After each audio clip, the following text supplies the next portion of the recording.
So this is my second run of this video.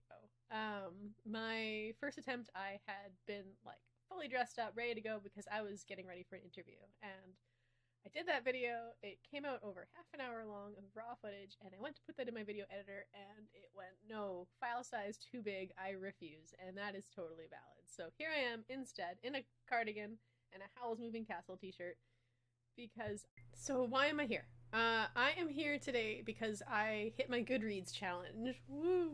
All of 40 books I read this year. Well, 41 technically. Maybe over Christmas, as I wrap up my degree, I'll read maybe one more. Like I said, I'm in the middle of interviews. I'm in the middle of wrapping up many things at this time, so I'm not expecting to have loads of spare time just for reading. But yeah, this video is just for me to go through a few of the standouts.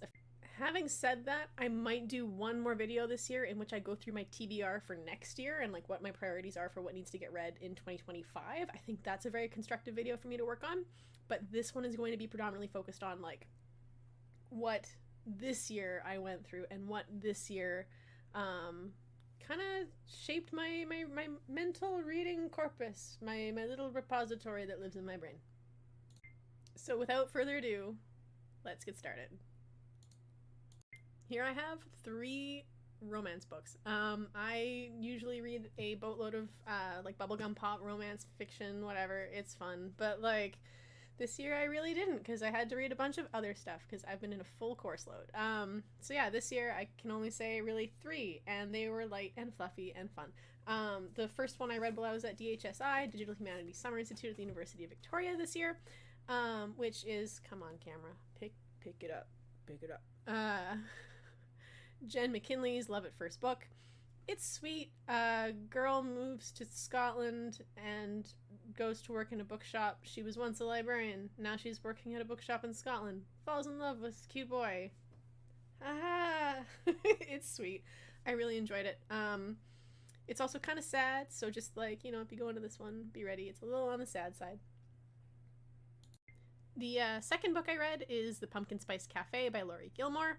I totally think that must be a pen name because I'm a Gilmore Girls fan, or at least I was eons ago, and Laurie Gilmore, for those who don't know, is one of the main characters in that series.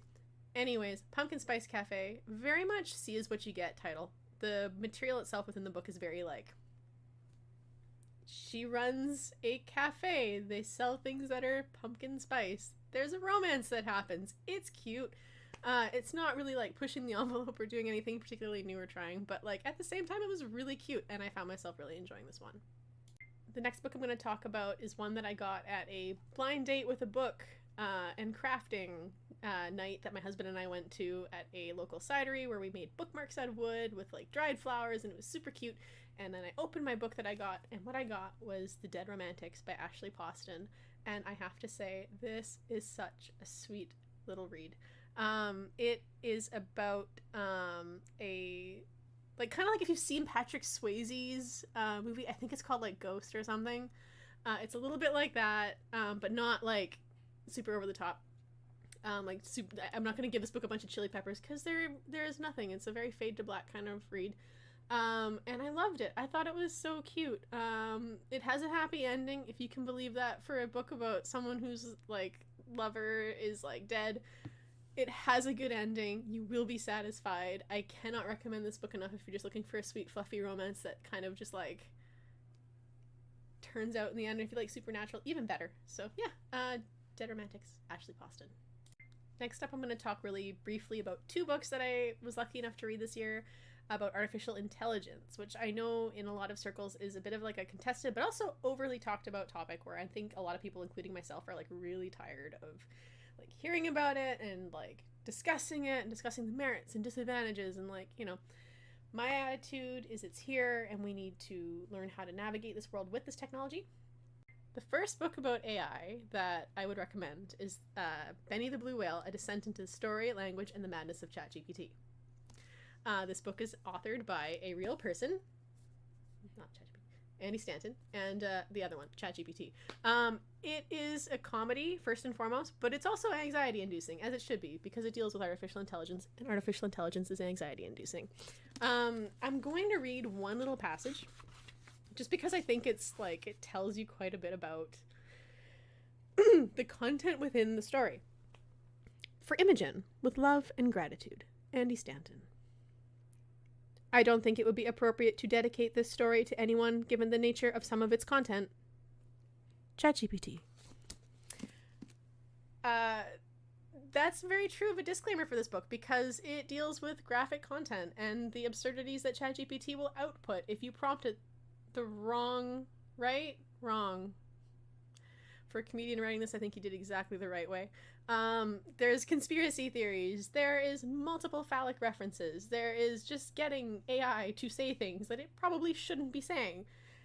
Which, again, if you read it like the story that it is hilarious. Yeah, so Benny the Blue Whale. The second book that I picked for my artificial intelligence reads this year, along with many academic articles, because what I'm doing right now, is Co-Intelligence by Ethan Mollick. It was recommended to me by a scholar at Concordia University, another librarian, and I read it, and it was interesting. It's a very pro artificial intelligence read, first and foremost, and I think that there's a lot of critical insight you can say about this text. So next up, I want to talk about two pieces of Canadian literature that I read this year. One is a piece of Canadian fiction, one is a piece of Canadian nonfiction. The first is an Indigenous text that comes to us from Jessica Johns called Bad Cree. This book is about the Wendigo, for lack of a more succinct. If you're familiar with the Wendigo is a piece of mythos that follows a creature that can haunt your dreams. I totally can't go into this in enough depth because I've only read a couple books on it. If you've played the game Until Dawn, PlayStation, that also deals with the Wendigo, so that might be more of like a pop culture segue in, but Bad Cree, Jessica Johns, terrific piece of literature. I read this when I was at a campsite an hour away from Vancouver, and where does it start? At a campsite an hour away from Vancouver. So I was a little bit like freaked out when I started reading it, and I had to put it on pause for about like a month and then come back to it, and I read it, and the last like 70 to 100 pages in particular just went by like nothing for me, because it was just so fast-paced and exhilarating. So I believe this was also nominated for an award in Canada, so I'm really hoping it gets it this year, but we'll see. The next book I'm going to recommend is a little depressing. I have family that have worked in the oil industry, oil and gas, and it kind of ruined their life. And I can safely say that it has ruined many people's lives. It has ruined many environments, and it has ruined, well, it's killed animals. So without that, this is Ducks by Kate Beaton, and it, you can see on the cover, it's won a couple of awards. It is, it's heavy, like physically heavy, but also like emotionally it's very heavy. It talks about being a woman in the oil industry. It talks about themes of like sexual harassment, among other even more triggering themes, which I will not get into in this video. It talks about how hard on the environment and how hard on like the socioeconomic communities within Alberta the oil industry is. It's not good for the land, and it's not good for the people. And I think that this book is a standout. It definitely has stuck with me since I read it. I think I might have misspoke. I think I said I read it when I was in class. No, I read it when I was working. Not while I was working, but I read it during the time of frame where I was working. And anyways, it is, again, heavy. On a happier note, two fantasy books that really sparked my flame this year that I thought were like really joy-inducing. One is Empire the Damned by Jay Kristoff. This book is stunning. It is both like well written on the inside as well as beautifully illustrated, not just on the outside, but like if I were to open the inside to you too, I'm sure I could easily find like that's not appropriate illustrations that are, there you go, that are beautiful. I wish I could tell you the illustrator's name right offhand. I will put it as text here. Name. Cool. Because yeah, they deserve as much credit as the author too, because the work that they did was absolutely spectacular, and I think Jay would agree with me in that. He just did a sale where he was selling signed prints of the art in this book, and I actually paid money to get a copy. I'm hoping the Canada Post strike doesn't too drastically like prevent that from getting to me, but like we'll see. So yeah, J. Kristoff, Empire of the Damned. This book is dark epic fantasy. This is book 2 of a series, the first one being Empire of the Vampire. It is about a world where vampires have taken over the world, and humans are kind of the victim here, in the sense that they're like harvested almost. There are 4 vampire houses, each of them 4 or 5, and they all have like special powers. And I'm gonna go ahead and give my little read of what I think is gonna be in book 3, which I've picked up on since book 1. It's an Ocean's 13. It is totally an Ocean's 13. It's kind of told like the Kingkiller Chronicles, in that it starts off with the main character talking to a chronicler, and he's like in a prison cell, and he's talking about what's happened. Like, he's giving his interview, and it's going to lead very neatly into book 3. And if anybody knows how this book ended, I am very, very excited for book 3, because it's going to take off and the wheels are going to hit the road, and we're going to see some epic stuff happening in the last book. I hope it's not, but like probably last book of this trilogy.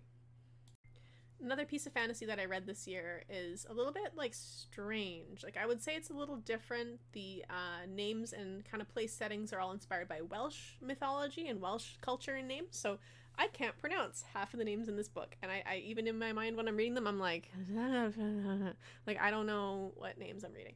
Apart from the main character's name and the her love interest. But that is A Study in Drowning by Ava Reid. Ava Reid is one of my all-time favorite authoresses. I bought a copy of Lady Macbeth. It is on my list. I literally pre-ordered it with Christmas money that I got last year to read this year, and I just didn't have time, and instead I read A Study in Drowning twice. So my logic on that, I don't know. But by far, this has been one of the best pieces of fantasy that I've read, and it might have been on my list last year. I don't know, but yeah, it was really terrific. My husband and I audiobooked it on a drive, and I think that actually made the pronunciation of names a little bit better in my mind, because it helped me kind of like, oh, okay, that's how you say that. And something that I wish was talked more about in like Reddit communities, online forums, and like just discourse about A Study in Drowning, is that I wish it talked more about the fact that for the first like 3/4 of the book, we're dealing with an unreliable narrator, or at least themes of unreliable narration. If you read the ending little bit, in, I believe it's the North American version, you get a nice little inscripture that kind of like makes you think. And I'm not going to get into what that is because I don't want to spoil too much of the book, but this has been it really cemented for me that Ava Reid is a brilliant writer, and I need to read more of her books. So yeah, Study in Drowning. 2024 was also the year that I was brought on to Taylor Jenkins Reid as an author or authoress, and I really fell in love with her writing. She is like fantastic. I'm not going to say it's the best book I've read all year, because like I said at the beginning, I think that's completely subjective. I think books can find you at the right time. But the first book that I read this year of Reid's came to me with several recommendations, which is The Seven Husbands of Evelyn Hugo. I don't want to spoil it too much, but man, I read this book when I was, number one, I was grieving, which kind of does something strange to your lens when you're reading things, which I can talk about in a whole other video. And then 2, I read this book, and I was away traveling, sort of, at a weekend cottage, and it was, good.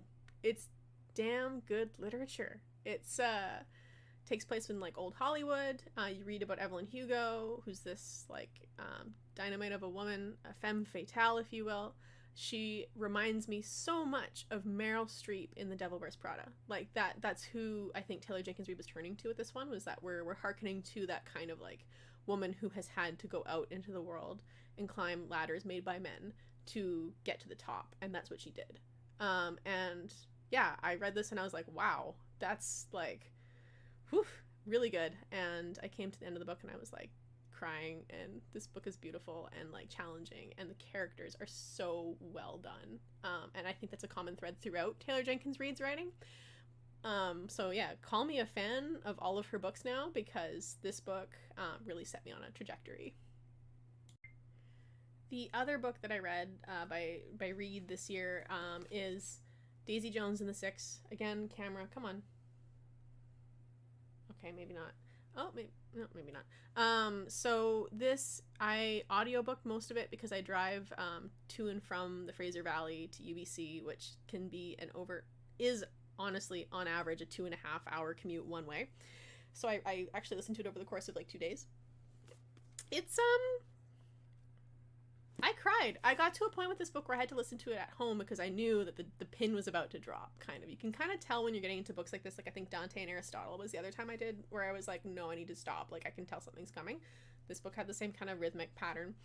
And I was in tears. I was sobbing. This book is beautiful. Again, you get to a point where it's talking about, like, Stevie Nicks, kind of. Like, that's who the girl on the cover is supposed to be. She's supposed to be Stevie Nicks. Like, I can't be convinced otherwise at this point. Stevie Nicks and Fleetwood Mac talks about just kind of like her struggling with like problems of addiction and like budding relationship with her other singer colleague, and like what complexities kind of unfold with those patterns, and like at the end like her getting sober and like Billy getting sober. Billy's whole story arc of like just finding sobriety was super like wow, like super inspiring. And I found this by the time you get to the point where it talks about big spoiler, not gonna say it, but like big things happen and big reveals are made.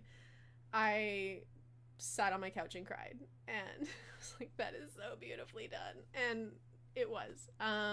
So last but certainly not least, I'm putting a book right above my finger here, so I'm hoping my editing skills aren't trash, is David Grann's The Wager. I audiobooked most of that one too on my commute, and it's a nonfiction account of the power of just like sheer force of will, survival, ingenuity, like problems with British naval culture and like colonial culture. It's got a bit of a swashbuckling kind of pirate theme to it, and by the time you get to the end, you realize that the name of the book, The Wager, the name of the ship that it follows, The Wager, truly was like a wager. It follows the account of like a ship that I think had like close to 200 men end up marooned on shore and on a little island that has like nothing to eat. It turns into almost Lord of the Flies very quickly, which, you know, this book went on to inspire several philosophers and writers during the time period who wanted to talk about like perilous naval voyages. They were inspired by this account. And again, it is nonfiction. David Grann writes in his introduction how he did like so much archival work and so much scouring through records to do this.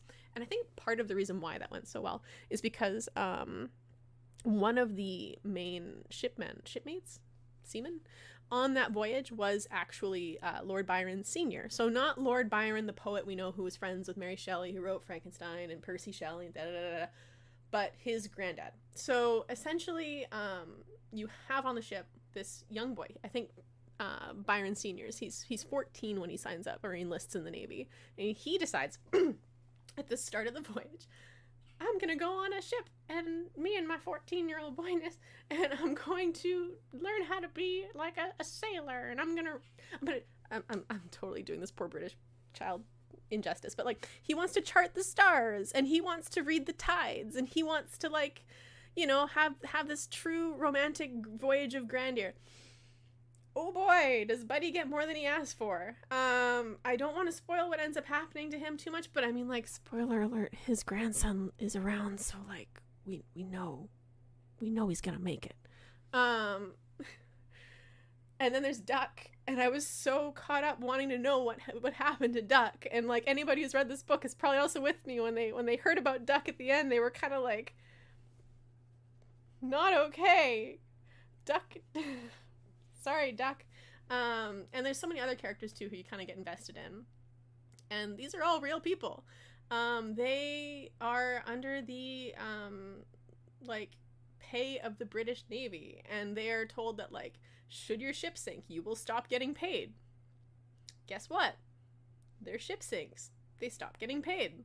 If you commit treason to your captain, you'll be sentenced to execution. Well, guess what? They treason their captain. They end up back in Britain, somehow, won't tell you the details. and like an epic court case is had, and like journal records are gone through, and because you have prolific writers like Lord Byron Sr., who at the point when he finally gets back, I think he's like 16, 17, 3 years later, they're able to go through these accounts and say like, oh, well, based on what you wrote in your diary, like, here's what's going to happen to you. And then you get the accounts of like the other naval commander who piloted the other voyage, or commanded, whatever. I don't talk ship. And it was, yeah, I remember like reading it, telling people about it. My current copy of it is on loan. I like gave it to a friend and said, you need to read this. I need more people to talk about this with, because it was so like, I love a good pirate story. What can I say, right? And that's kind of what this was. Except not, but also kind of, yeah, it is. So anyways, I'm ending this list with The Wager by David Grann. Go read it. It is spectacular. So many other books I recommend in this list are also spectacular, and I'm so sorry this video took so long, but thank you so much for your time.